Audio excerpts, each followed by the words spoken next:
медицина кызматкерлеринин айлык маянасы аз болгон учурларда банктар отказ кылып коюшат алардын заявкасына. Бул учурда кандай кылса болот?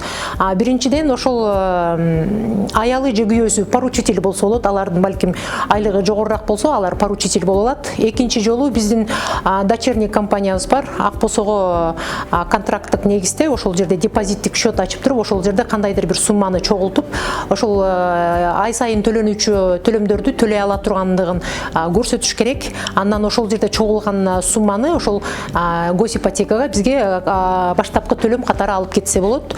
Ошол төлөмдөрдү депозиттик счетко акча чогулуп атканда анын үстүнө да биз 3%-дан кошуп берип турабыз. Ушундай жол менен медицина кызматкерлери мамлекеттик ипотекадан кредит алса болот.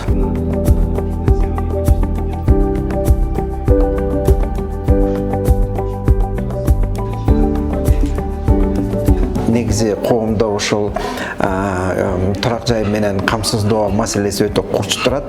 Ошондуктан коомдо көп талкуулоолор болуп жаткандыктан биз дагы өзүбүз үчүн билип алалы деп ошо мамлекеттик ошо компаниянын ишмердүүлүгү менен таанышалы деген ниетте келип, биринчи ушундай жаңы форматта иштеп атабыз.